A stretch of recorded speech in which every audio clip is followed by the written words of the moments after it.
I started this blog because I'm here studying in the United States right now, and I really wanted to put out a different perspective than the conversation that was going on in Tahrir Square, and give a voice for international Egyptian students studying abroad. Why did you choose to do a blog? Why did you put it online?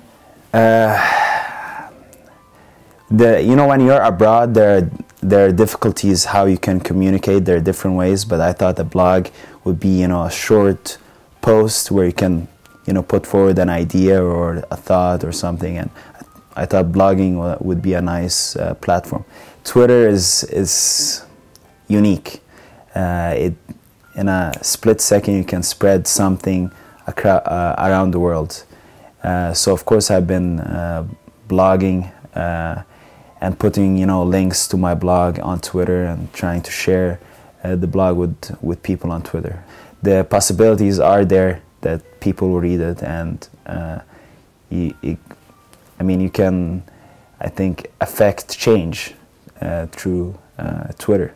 If, like we saw in Egypt, Twitter played a very important role, and Facebook and social media in general played a very important role in the revolution, and it still does.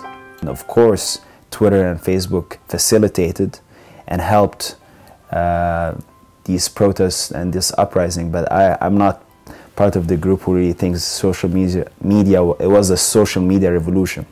Because if you look at pure numbers, we have around 85 million Egyptians. About 11% of Egyptians have Facebook, and maybe 1 to 2% of Egyptians have Twitter.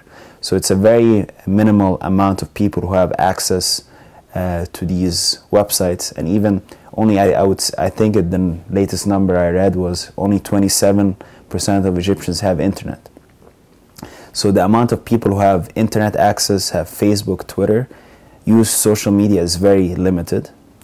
But what made this uprising special was, for the first time, you saw people who came from the upper middle class and even the elite. They went to the streets.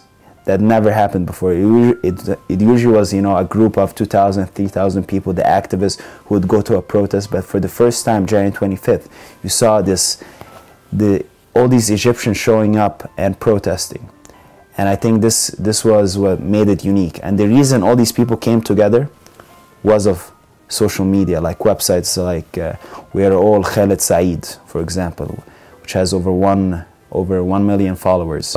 Social media played an important role, but I wouldn't want to say it was like a social media revolution. I wouldn't say that, and I don't know what you think, but I think a lot of people are on the same page, like Walid Rashid, member of the co-founder of April 6 movement, who was April 6 movement was very involved in this uprising.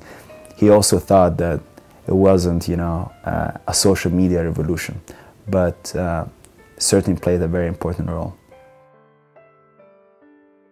Today we published the on Egyptian student abroad, we published this article, Washington's Fight Against the Mubarak Doctrine, for example. When I go on Twitter, I send it to people who I know would really be interested in this article. So journalists who write about Egypt, for example, and activists also on the ground. For example, here we have Ms. Courtney Rach. She works at Freedom House here in Washington, and she retweeted my blog post, and you create these kind of relationships.